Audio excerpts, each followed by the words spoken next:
Hello viewers, welcome to my channel Mathrix and technique. আজকে আমি model activity task দশম শ্রেণীর গণিত নিয়ে আলোচনা করবো, যেটা অক্টোবর মাসে দেওয়া হয়েছে। তোমাদের সমস্ত প্রশ্ন উত্তর সঠিকভাবে করে দেওয়া আছে, তাই তোমরা সম্পূর্ণ ভিডিওটি দেখো, কেউ স্কিপ করবে না। আর কারো যদি কোথাও অসুবিধা থাকে অবশ্যই কমেন্ট করে জানিও আমাকে। এরপরে তোমাদের আরেকটা দিয়েছে যেটা 50টা কোশ্চেন দেওয়া আছে এমসিকিউ, সেটা আমি করে পাঠাবো। তাই অবশ্যই চ্যানেলকে সাবস্ক্রাইব করে বেল আইকনটা প্রেস করে রাখো, তাহলে তোমাদের কাছে নোটিফিকেশান পৌঁছে যাবে। তো কথা না বাড়িয়ে শুরু করা যাক। অক্টোবর মাসের মডেল অ্যাক্টিভিটি টাস্ক পার্ট 7 দশম শ্রেণীর গণিত। ফার্স্ট বলছি কি বহুমুখী উত্তরধর্মী প্রশ্ন বা এমসিকিউ 1x4, মানে 4টে কোশ্চেন, প্রত্যেকটা 1 মার্কস করে। নাম্বার 1-এ বলছে যে যদি এ প্রপোর্শন বি হয় তাহলে অপশান এতে বলছে এ স্কোয়ার প্রপোর্শন বি কিউব, এ কিউব প্রপোর্শন বি স্কোয়ার, এ প্রপোর্শন বি কিউব আর এ স্কোয়ার প্রপোর্শন বি স্কোয়ার। তাহলে এর মধ্যে কোনটা মানে কোন অপশানটা কারেক্ট হবে সেটা বলতে হবে। তো আমরা জানি কি এখানে যদি এ আছে এখানে বি আছে, প্রপোর্শন মানে কি এর পাওয়ার যা হবে এর পাওয়ারও সেম যদি হয় তাহলে প্রপোর্শন হবে। তো এখানে আমরা দেখতে পাচ্ছি কি A square R B square আছে, তো সেই জন্য এদের প্রপোর্শনটাই হবে। কারণ হচ্ছে কি A is proportional to B, তার মানে A equals to K into B, যেমন কে হচ্ছে কি অশূন্য ধ্রুবক, বা K A square equals to কি কে স্কোয়ার বি স্কোয়ার। এবার কে স্কোয়ারও তো আবার ধ্রুবক, তার জন্য আমরা লিখতে পারি কি A square proportional to B square. তাহলে অপশান ডি হয়ে যাচ্ছে আমার কি এখানে সঠিক উত্তর, A square proportional to B square. Number 2-এ বলছে কি যে এ এবং বি একটি ব্যবসা শুরু করে, এ 1000 টাকা 9 মাসের জন্য এবং বি কিছু টাকা 6 মাসের জন্য নিয়োজিত করে। ব্যবসায় মোট লাভ 600 টাকা এবং বি লাভের 400 টাকা পায়। তাহলে বি এর মূলধন কত? তাহলে এ আর বি নিয়ে যে ব্যবসা শুরু করেছিল তাদের বি এর মূলধনটা কত সেটা জানতে চেয়েছে। অপশান এতে বলছে 2000 টাকা, অপশান বিতে 3000, অপশান সিতে 4000 টাকা, অপশান ডিতে 6000 টাকা। তো এখানে দেখতে পাচ্ছি আমরা যে টোটাল লাভটা দিয়ে দিয়েছে 600 টাকা। তা টোটাল লাভ যদি 600 টাকা হয় তাহলে বি এর লাভ কত, মানে বি পেয়েছে কত 400 টাকা, তাহলে এ পাবে কত 200 টাকা। তো সেই জন্যই লিখেছি মোট লাভ 600 টাকা এবং বি এর লাভ হচ্ছে কত 400 টাকা। তাহলে এ এর লাভ কত হবে, যে 200 টাকা হবে, কারণ 600 থেকে 400 মাইনাস করলে 200 হবে। এবার ধরি কি বি এর মূলধন x টাকা, তাহলে প্রশ্ন অনুসারে আমরা কি বলতে পারি যে মূলধনের অনুপাত সমান সমান কি ওদের লভ্যাংশের অনুপাত। তাহলে মূলধনের অনুপাত মানে কি এ 1000 টাকা 9 মাসের জন্য কেটেছে আর বি এর হচ্ছে কি x টাকা 6 মাসের জন্য কেটেছে। তাহলে এদের রেশিও আর ওদের মূলধনের রেশিওর সাথে ইকুয়াল হবে কি লভ্যাংশের রেশিও, তার মানে 200:400। এখান থেকে আমরা ফ্র্যাকশন ফর্মে লিখলাম, মানে ভগ্নাংশ ফর্মে লিখলাম। লেখার পরে এক্সের সাথে এক্স ইকুয়ালস টু বাকিগুলো সব এক সাইডে নিয়ে গেলাম। তো এই 0 0 কাটলো, 2 এর সাথে কাটলো 1, এটা কাটলো 2, আবার 2 এর সাথে কাটলো 1, এটা কাটলো 3, 3 এর সাথে 1, এটা 3 3 is 9, 3 into 1000 মানে 3000। তাহলে বি এর মূলধন হচ্ছে কত আমার 3000 টাকা, মানে অপশান বি হয়ে যাচ্ছে আমার সঠিক উত্তর। 3-এরটা বলছে কি দুটি বৃত্তের ব্যাসার্ধের দৈর্ঘ্য 7 সেমি ও 4 সেমি, বৃত্ত দুটি পরস্পর অন্তঃস্পর্শ করে, তবে বৃত্ত দুটির কেন্দ্রের মধ্যে দূরত্ব কত? এটা আমরা জানি কি, এটা কীভাবে যদি আমরা ছবিতে আঁকি, এটা একটা বৃত্ত হলে আর একটা বৃত্ত হবে কীরকম এরকম। তাহলে এরকম একটা, এটা এর দূরত্ব হচ্ছে কত 7, এর দূরত্ব কত 4, এটা 4 আর এটা হচ্ছে 7। তাহলে এখান থেকে এইটুকু যেটা এদের দূরত্ব কত হবে 3 হবে অবশ্যই, মানে কি ওদের অন্তর্ফল। সেই জন্য লিখেছি যে অপশান দিয়েছিল যে 5.5 দিয়েছিল সেমি এতে, বিতে বলেছিল 1.5 সেমি, সিতে বলেছিল 11 সেমি, ডিতে বলেছিল 3 সেমি। তো এটা অপশান হবে আমার 3 সেমি, কারণ কি দুটি বৃত্তের কেন্দ্রদ্বয়ের মধ্যে দূরত্ব সমান সমান বৃত্ত দুটির ব্যাসার্ধের অন্তর্ফল, মানে 7 - 4 সেমি মানে হচ্ছে 3 সেমি। অপশান ডি হয়ে যাবে আমার সঠিক উত্তর। 4-এরটা বলছে কি যে r/2 একক দৈর্ঘ্যের ব্যাসার্ধ বিশিষ্ট নিরেট গোলকের আয়তন কত? অপশান এতে বলছে পাই আর স্কোয়ার বর্গ একক, অপশান বিতে বলছে 4/3 পাই আর কিউব ঘন একক, অপশান সিতে বলছে 4 পাই আর স্কোয়ার বর্গ একক, অপশান ডিতে বলছে 1/6 পাই আর কিউব ঘন একক। এখানে দেখতেই পাচ্ছি আমরা যেহেতু আয়তন বলেছে তাহলে বর্গ একক আমার হবেই না, এই দুটোর মধ্যে হবে। এবং এটা হচ্ছে কি আমার আর ব্যাসার্ধের যদি কোনো নিরেট গোলক হয় তার ক্ষেত্রে আমরা এই আয়তনের এককটা, মানে এই আয়তনটা আমরা ফর্মুলাটা ইউজ করি, কিন্তু যেহেতু এখানে r/2 বলেছে তাহলে এটাই আমাদের হওয়া উচিত। ঠিক আছে, আমরা দেখেও বলে দিতে পারবো। তাই সেটা আমরা করে দেখাচ্ছি কি যে ধরি আর ব্যাসার্ধের নিরেটগুলোকের আয়তন কত হচ্ছে 4/3 পাই আর কিউব ঘন একক। তাহলে r/2 একক যখন দৈর্ঘ্য যখন কি ব্যাসার্ধ বিশিষ্ট নিরেটগুলোকের কী হবে আয়তন 4/3 × পাই × r, আর এর জায়গায় r/2 তার কিউব, এত ঘন একক। এবার উপর নিচে যদি এই কিউবটা ভেঙে দিই তাহলে উপরে আর কিউব, নিচে 8, 8-এর সাথে 4 কাটলে এটা হবে 1, এটা হবে 2, তাহলে 3 2 6, 1/6 পাই আর কিউব ঘন একক, মানে অপশান ডি হয়ে যাচ্ছে আমার সঠিক উত্তর। নেক্সট এবার আসে কি সত্য মিথ্যা লেখো। সত্য মিথ্যার ক্ষেত্রে এখানেও 4টে কোশ্চেন আছে, প্রত্যেকটা 1 মার্কস করে। এক একটা বলছে কি দুটি সদৃশ্যকোণী ত্রিভুজ সর্বদা সর্বসম, এটা মিথ্যা। দুটি সদৃশ্যকোণী ত্রিভুজ সর্বদা কি হয়, সদৃশ্য হয়, এটা সর্বসম হবে না, মিথ্যা হবে এটা। দুইটা বলছে কি একটি লম্ববৃত্তাকার শঙ্কুর উচ্চতা, ব্যাসার্ধ এবং তির্যক উচ্চতা সর্বদা একটি সূক্ষ্মকোণী ত্রিভুজের বাহুত্রয়, এটা কখনোই হবে না, এটা মিথ্যা হবে। কারণ কি, এটা যদি একটা লম্ববৃত্তাকার শঙ্কু হয় তাহলে এইটা হচ্ছে কি আমার ব্যাসার্ধ, তাই তো, এটা হচ্ছে উচ্চতা, আর এটা হচ্ছে কি আমার তির্যক উচ্চতা, মানে এটা হচ্ছে শঙ্কুর উচ্চতা, এটা তির্যক উচ্চতা। তাহলে এটা আমরা জানি কি 90 ডিগ্রি, কারণ এটা লম্ব যেহেতু, তাহলে 90 ডিগ্রি যদি হয় এটা অবশ্যই সমকোণী ত্রিভুজের বাহুত্রয় হবে, তাই তো, সেই জন্য এটা কি হয়ে যাচ্ছে আমার মিথ্যা। তিনেরটা কি বলছে যে একটি অংশীদারি ব্যবসায় প্রীতম, নীরজা ও তথার মূলধনের অনুপাত 1:2:1/3:1/4 হলে তাদের লাভের অনুপাত হবে 3:4:6। এটা সত্য হবে না মিথ্যা হবে দেখতে হবে। তো আমরা কি করবো, এদের ব্যবসার মূলধনের অনুপাত দেওয়া আছে, এটাকে আমরা আগে সিম্পলিফাই করব। তো সেই জন্য কি লিখলাম যে প্রীতম, নীরজা ও তথার মূলধনের অনুপাত সমান 1/2:1/3:1/4। এবার যেহেতু 2, 3 আর 4-এর লসাগু কত 12, সেই জন্য 12 দিয়ে গুণ করেছি।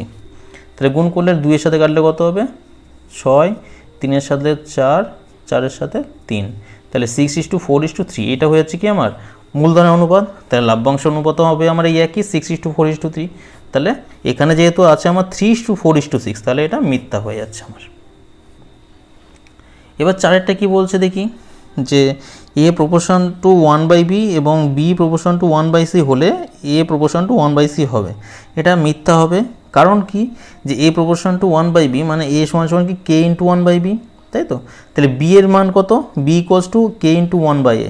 b এর মান কেন বার করলাম, কারণ এখানে আমার পরেরটা আছে b ইকুয়ালস টু আছে, b প্রপোর্শন, সেই জন্য। আবার b প্রপোর্শন টু 1/c, তাহলে b ইকুয়ালস টু কি হবে p ইন্টু 1/c, তাই তো। এখানে k আর p এই দুটো কি হচ্ছে ধ্রুবক হচ্ছে আমার, ভেদ ধ্রুবক। এবার এখান থেকেও বি এর মান বার করেছি, এখান থেকেও বি এর মান বার করেছি, তাহলে এই দুটো যদি আমরা ইকুয়াল করে দিই সেটা আমরা পেয়ে যাবো। তাহলে 1 ও 2 থেকে পাচ্ছি কি k into 1/a equals to p into 1/c, তাহলে a into p equals to c into k, তাহলে a ইকুয়ালস টু কি হচ্ছে c ইন্টু k/p। এবার k আর একটা ধ্রুবক, p একটা ধ্রুবক, তাহলে কি হচ্ছে k/p ও একটা ধ্রুবক, তাই তো, এটাও একটা ধ্রুবক হচ্ছে। তো সেই জন্য a ইজ প্রপোর্শনাল টু আমরা c বলতে পারি, ঠিক আছে। তাহলে এখানে আমার হচ্ছে কি a is proportional two c হচ্ছে, আমার অপশানে মানে প্রশ্ন ছিল a প্রপোর্শনাল টু 1/c, তাহলে এটা অবশ্যই মিথ্যা হবে, ঠিক আছে। নেক্সট দেখি শূন্যস্থান পূরণ, 3টে আছে 1 মার্কস করে প্রত্যেকটা।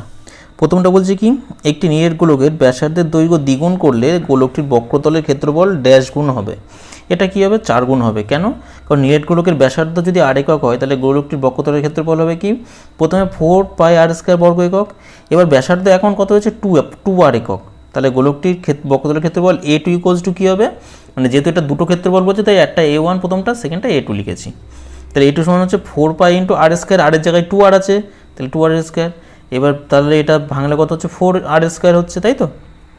তো এইবার আমার এখানে ছিল 4πr², এখানে 4πr²টা রাখতে হবে, তাহলে এই জন্য একটা 4 এখানে থাকলো, আর এটা হচ্ছে 4πr² হয়ে গেল। এবার এটা মানে তো আবার a1, তাহলে 4 ইন্টু a1 বর্গ একক, তার মানে কি প্রথমে যে বর্গ ক্ষেত্রফল ছিল তার 4 গুণ হচ্ছে, তাই তো, অর্থাৎ 4 গুণ হবে। সেই জন্যই আমরা লিখছি কি এখান থেকে যে গোলকটির বক্রতলের ক্ষেত্রফল কত হবে 4 গুণ হবে। মানে প্রথমে যখন ব্যাসার্ধ আর ছিল তখন যেটা ছিল, যদি ব্যাসার্ধ দ্বিগুণ করি তাহলে গোলকটির বক্রতলের ক্ষেত্রফল 4 গুণ হয়ে যাবে।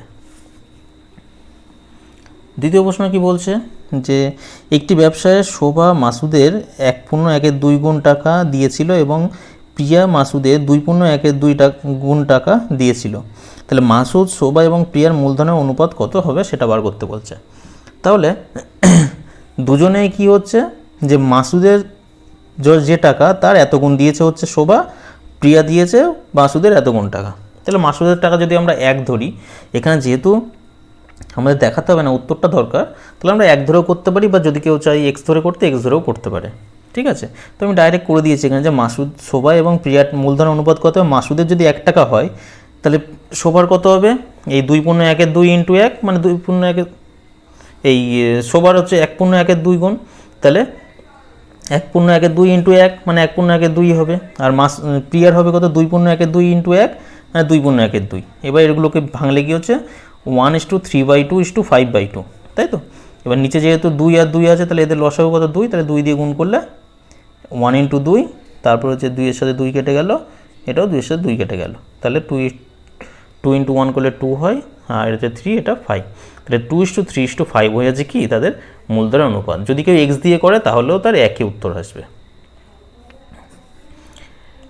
3 নম্বরটা বলছে কি যে দুটি বৃত্ত পরস্পরকে এ বিন্দুতে বহিঃস্পর্শ করে, তো এ বিন্দুতে বহিঃস্পর্শ যদি করে তাহলে এ বিন্দুতে অঙ্কিত বৃত্ত দুটির সাধারণ স্পর্শকের সংখ্যা কত হবে।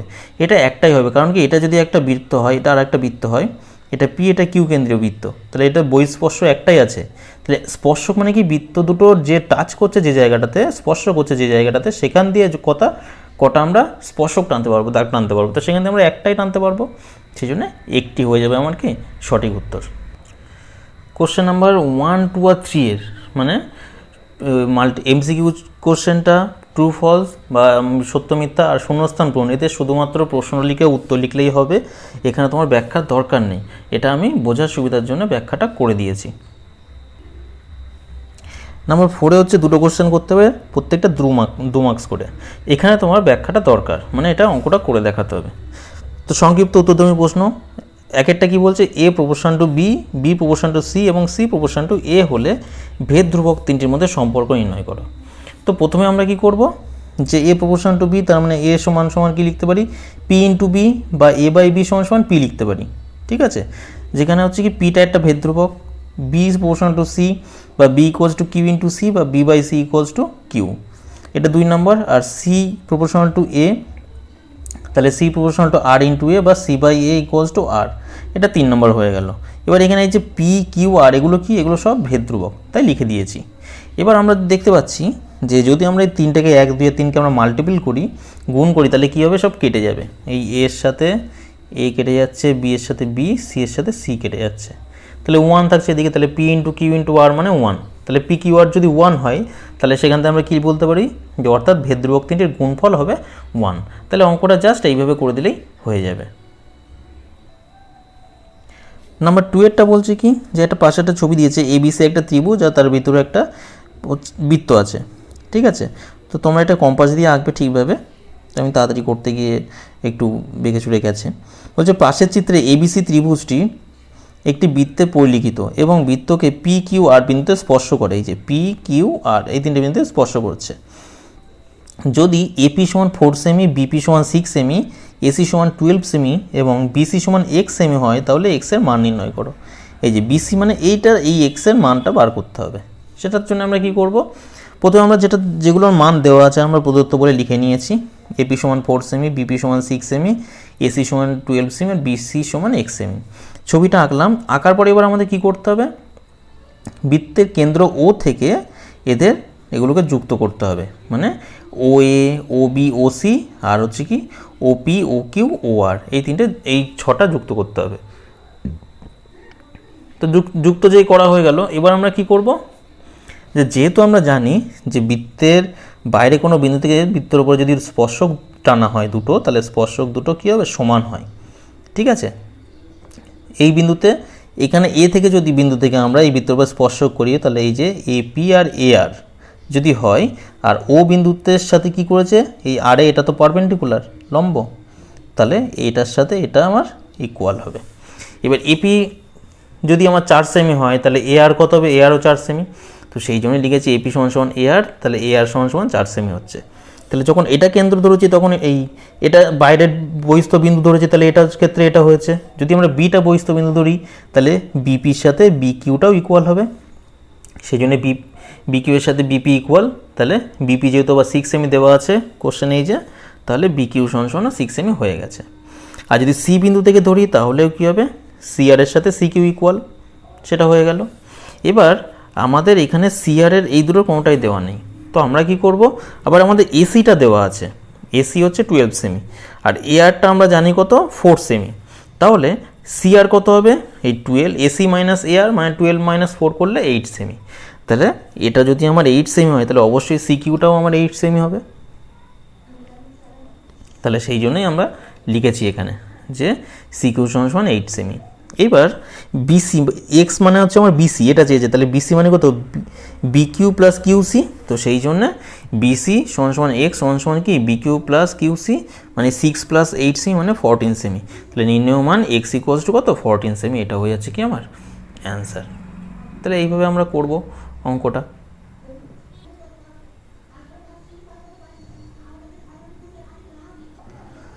লাস্ট কোশ্চেন নাম্বার 5টা বলছে কি যে যুক্তি দিয়ে প্রমাণ করো যে বৃত্তের কোনো বিন্দুতে স্পর্শক ও ওই স্পর্শক বিন্দুগামী ব্যাসার্ধ পরস্পর লম্বভাবে অবস্থিত। তো এটা তোমাদের বইতে পেজ নাম্বার 208-এ আছে, উপপাদ্য 40। 40 নম্বর উপপাদ্যটা তোমাদের বই থেকে দিয়ে দিয়েছে, এটা তোমরা ওখান থেকে দেখে ভালো করে সুন্দর করে গুছিয়ে লিখে দিও।